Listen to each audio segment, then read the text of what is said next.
what we find is that we have got sort of a perfect storm of challenges for a reflow temperature warpage challenge.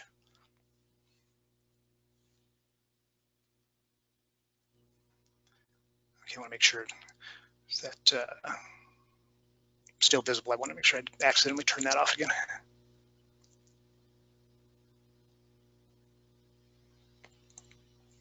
Okay, so I will keep talking here and give me a shout if there's visibility problems again. So from a BGA package perspective, you can see kind of an example plot on the left of kind of dynamic warpage magnitude at something in the range of a SAC solder reflow.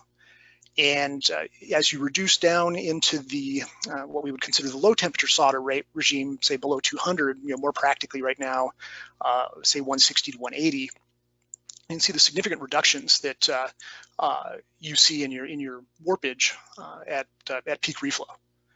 Now, that same warpage behavior isn't limited to the BGA package. You can see it also is reflected in your motherboard, your PCB panel warpage. With or without a fixture, you get some pretty dramatic reductions in PCB warpage as you start to dial down the reflow temperature. So as we're going to these thinner motherboards, smaller motherboards, being able to take advantage of a reduced reflow temperature definitely has some compelling advantages in terms of controlling that warpage and ideally improving your SMT yields.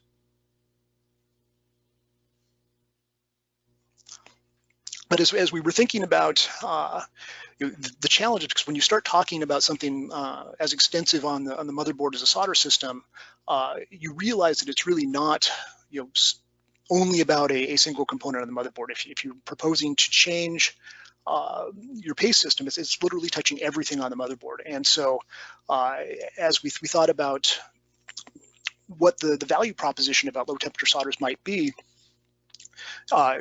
fairly quickly realized that as you run your reflow furnaces at a lower temperature, you're actually using significantly less electricity. That translates then directly to dollars in terms of less electricity purchased, but you can also take that as less electricity used and improving your greenhouse gas footprint. And certainly in China right now, with the government's push to have their manufacturers show a path to reduce greenhouse gas footprints, this has been an interesting argument, I think, for a lot of the ODMs in Asia. On a should cost basis, because these tin-bismuth pastes are using significantly less silver, you've got a potential paste cost savings in the 10 to 15% range. Again, in this era of lower average selling prices, there's always cost pressures. That looks like it could be a fairly interesting advantage for manufacturers. And then one that we've actually been exploring pretty intensely internally is if you've got motherboard designs that have got components on them that need to be done with wave solder because the component bodies can't handle SAC reflow. If you are moving down back below 200C, you suddenly are in a position where rather than wave, you can potentially convert your process to pin and paste. And if you can do that, you can essentially eliminate an entire process step, again, which has a fairly compelling financial return for making these types of changes.